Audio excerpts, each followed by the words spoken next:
Hello everyone, how's it going? This is the Average Guy 1983. I wanted to excuse myself first off because I'm actually sick right now with the cold. I got the flu shot and it didn't help me for crap. But it's something that I have to take due to my um, disabled son with Duchenne muscular dystrophy. He takes medications that lowers his immune system and he's much more prone to getting sick than the rest of us in the house. But just in case you hear my voice sound a little muffled like Rudolph the Red-Nosed Reindeer with that black cap on his nose, just please excuse the weird way I might sound. Anyways, the reason why I'm making this video, as you probably guessed it on the title, is to replace the SMD heavy duty fuse holder that I bought in November. Now, if you kind of notice here, the fuse holder is getting misshapen, is getting these weird little curves, and I don't think it should be doing that. I bought this fuse holder from Sky High Car Audio and I got zero support, absolutely zero support from Sky High Car Audio, so I don't think I will be buying products from them again. I communicated with Steve Meade at wccaraudio@gmail.com, and within a couple weeks I got a reply from him after showing him pictures, and he was so freaking cool, like he was the last time. He went ahead and sent me a replacement, and I am going to send this one back to him. He's supposed to send me a shipping label to send this one back free of charge, but I might just go ahead and pay for it myself and have it sent back to him, because he's been such a freaking cool guy to me this whole time for the last freaking like 5 years or so that I've been doing business with him. I'm one of the original people who bought the very first SMD VU DIN, and I still have my VU DINs that I bought for him from a long time ago, and they still work, which is pretty awesome. And I also bought output meters from him, temperature sensor. I bought several voltage meters from him, and if I ever have a problem with any of those, they have been indeed replaced even after their original warranty period expires, which is really cool. So when you buy something from Steve Meade, when he says that he has you covered for the life of the product, he means it. And this is a really good proof here. So I wanted to show you guys that this is the way the fuse holder look. And I'm not sure why it got misshapen like this. Maybe this one was meant for inside the vehicle and not outside the vehicle and underneath the engine bay. But it's about a good 20 inches away from the header cover for the exhaust manifold, which is down at the bottom. Now, if there was a real serious problem with heat when it came to the exhaust manifold, my Tech Flex that you see there would be completely melted off, and it's not. Now, the reason why it looks misshapen like that is because of the way I have the cable running. It's kind of twisted and rounded off from the edge like you see there, but like twisted in order for it to be able to sit there in place. But I don't think that's the reason as to why this got misshapen. But either way, he sent me a replacement, and I want to show it to you guys right now. So here it is. This here is the SMD H series version, which is for high temperature, and it's a lot thicker and a lot heavier than the one that's right over there. It's also about a 1/4 of an inch wider, basically an 1/8 of an inch wider per side. And what I like about this one is that it's an exact direct bolt on from the original one that's right there. In other words, the screw hole area location is the same exact length as this one here. So all I'm going to have to do is just remove this cover here, and then remove obviously the wire terminals that I have here, and then remove the screws from that rivet screw holes that I made with my pneumatic tool, and just get the new one mounted on with the same exact screw hole locations, put this back on, and we're good to go after this is reinstalled. So I'm gonna do that today and then give you guys an update on this product to make sure that what happened to this one here with it getting out of shape, which is not 100% out of shape, but it shouldn't look like that. I'm gonna make sure that I record the progress, because this is the way this one looks. It's a really nice one. What I like about it is that it's designed well. You can see that how the screws are mounted inside, and it has a nice clear coating that's really hard on the inside, covering this location, so you don't have to worry about these screws being exposed to any kind of ground metal, because they're covered up in like this clear coating. And what I like about it is that he sent it in my color of choice, free of charge, and the same way as the other ones with the copper leads. One of the things that I like about it is that I chose white. He sent it to me in white, free of charge, and it matches my Ford Flex. So I think this is pretty cool. And again, I have been helped by him before with some output meters that I bought from him back in 2014 or 2015, and he replaced them with some new upgraded, slightly hardware upgraded output meters from 2018, free of charge. So this isn't the first time that he helps me with customer service. He's really good at customer service. Like there's nobody that responds faster than he does, even though it may take a couple weeks. You have no idea how many people I've tried to reach out to with certain products, and they just don't reply to me at all. Even with product inquiries like DC power, I tried reaching out to them for a high output alternator for my Flex, and it's been about 4 weeks and I still haven't gotten a reply from them, so I decided to forget about them. I'm actually going to be working with Mike Singer with Singer alternators. He gave me a list of a bunch of alternators that are direct bolt-on with the same exact belt. And what I like about it is that one of them that he highlighted meets my needs.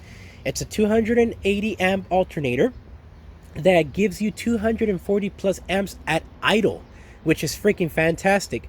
And it maxes out at 320 amps. And it's priced very well at $599. And I think that's a really good option. Plus you could even powder coat it, which I might even go with the powder coating in white, and to match my Flex paint, since I'm starting to get into all that different color changing crap. And I'm gonna be saving up so that I can try to get it in a couple months, maybe 4 months at max. I'll be saving about $200 a month just to be able to cover the shipping costs and whatnot, and then also have the alternator installed, because I don't know how to do that. I'll have to take it somewhere to get it installed professionally. But what I like about it is that it's a direct bolt-on, and you use the same belt. You don't have to worry about going with a smaller belt and confusing the dealership should they ever need to work on your vehicle, because that's one thing I'm trying to avoid. Anyways, this one here though, getting back to the fuse holder, it came with these set of screws. It came with 3 screws, I guess, in case you might lose one, but I don't need those, because once again, like I said before, I have my SMD fuse holder there mounted on with that pneumatic tool, riveting tool. And so I have those rivets inside already that I can use to be screwing and unscrewing as many times as I want without damaging anything, which is pretty cool. So I'm going to go ahead and install this one right now. Before I fully install it, I'll do a comparison of both of them side by side, so you can see the difference between both of them, between the high temperature one and the regular heavy duty one.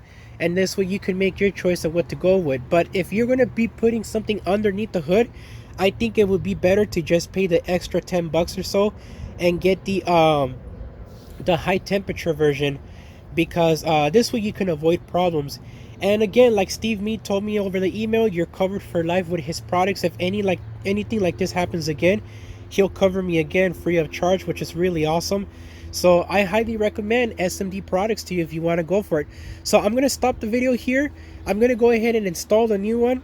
Before I install it though, I'll get back to the video clip and show you guys a comparison of both of them side by side. And then we'll go for it from there after I get done with the installation. Then in a couple months, probably around March, we'll go ahead and I'll make another video update on this one to see if this one got deformed like the original one that I have over there. So for right now, let's stop the video. I'm gonna take off the other one, and then we're gonna do a comparison on both to see what's the difference. Alrighty, ladies and gentlemen, if you guys wondering why it is very convenient to have one of those pneumatic riveting tools, here you go. Nice and clean, looking without having to have any additional screw holes. Here are the original screws that I put on there. Here's the SMD fuse holder, which it is very misshapen actually. If you take a really good look at it, it is very misshapen. This opened up a little bit more, which would have been a really big concern. Here's the other side. It's already wedged, which is kind of weird, but it could be from the pressure of the cables that I have up there, because that's not a live wire, but that one is. But either way though, this is what it looks like, and let's compare the two. So here is the new SMD high temperature. Here is the old one put together side by side.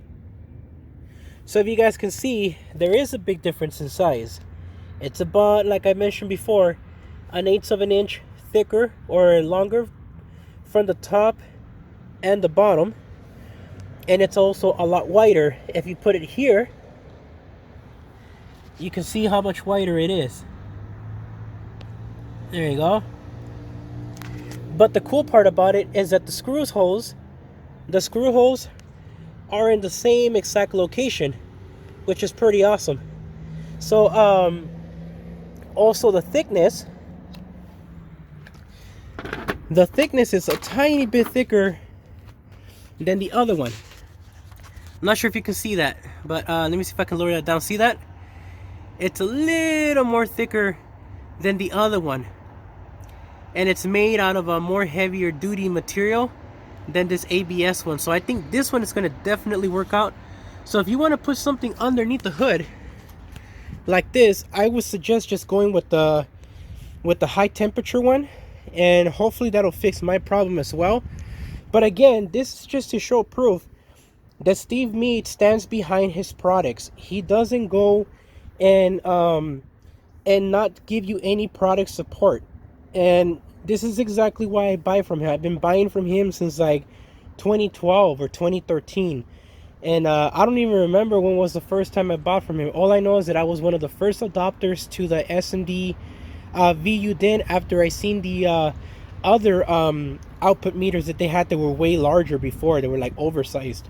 And I liked them that they made a VU DIN version that fits smaller in your DIN and does the same exact product purpose.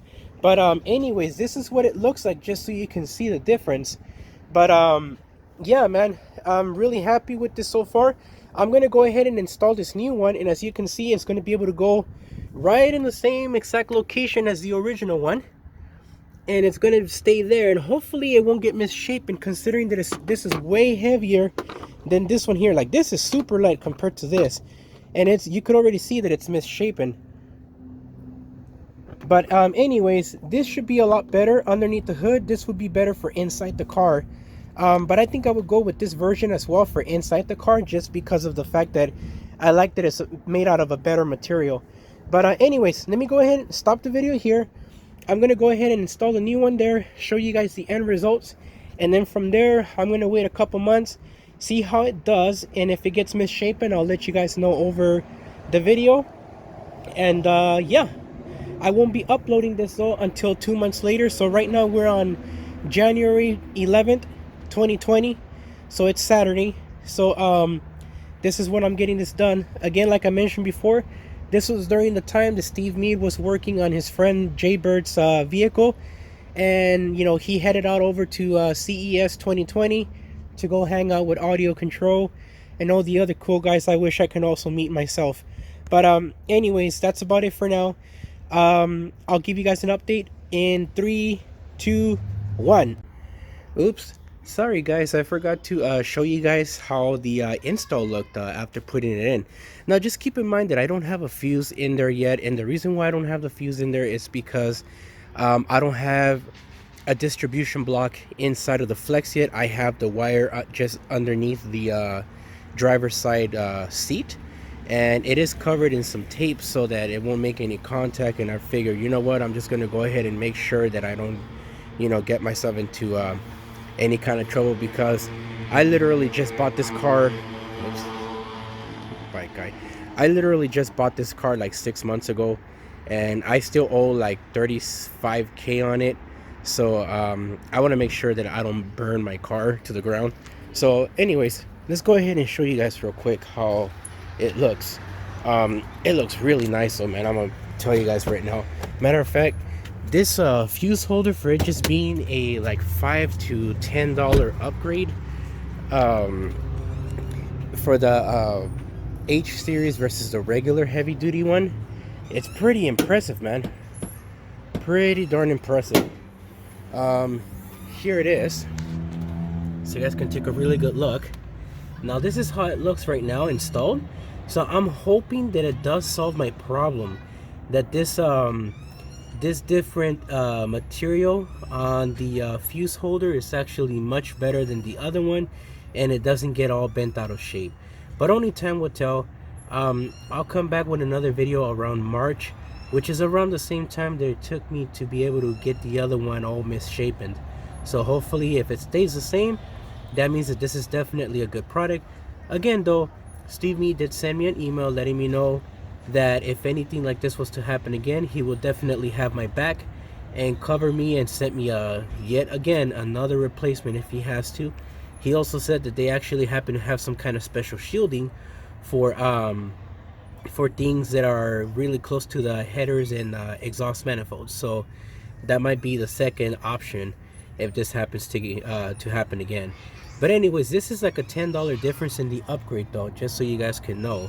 And right now what I would really like to do is focus on getting my power set up. So I do want to get that 280 amp alternator from Mike Singer. Now I'm a little undecided on it because right now I'm debating on amplifiers. Basically what I'm trying to do is I'm trying to figure out if I'm going to be going with 4 HD JL audio amplifiers, which is 3 HD 600/4s and 1 HD 750. I currently already have an HD 750 and 1 600/4, which means I would need 2 600/4s more to be able to power those JL Audio C7 speakers. Or I can solve the problem slightly by getting a lower powered VXI amplifiers with the DSP built in. Now if I was to use the HD amplifiers, I would have to get a Tweak 88 and use some Y splitter RCAs to be able to have the signals go to the specific channels on the amps for those specific speakers that I will be using. But yeah, I figured if I focus on the power first, getting the alternator first and then the battery replacement, I should be good with power. And that's the most important thing I think in a system than anything else. Then it comes to putting the speaker wires in, and after the speaker wires are done, then finding the amplifiers I'm gonna go with. Now the JL Audio C7 speakers I want to get, they have I think a 10 gauge or 12 gauge spade terminal on the positive side on the 6.5 inch driver and the 3.5 inch driver, and then they have like a smaller either like a 14 gauge or 16 gauge size spade terminal on the negative side. So that kind of looks like to finish off the wiring terminals on the side where I'm going to be having them mounted on the A pillars and D pillars, I would have to wait till I get those speakers instead of doing that right away. I do plan on using Tech Flex though on the vehicle for all my speaker wiring to make it look as nice as possible.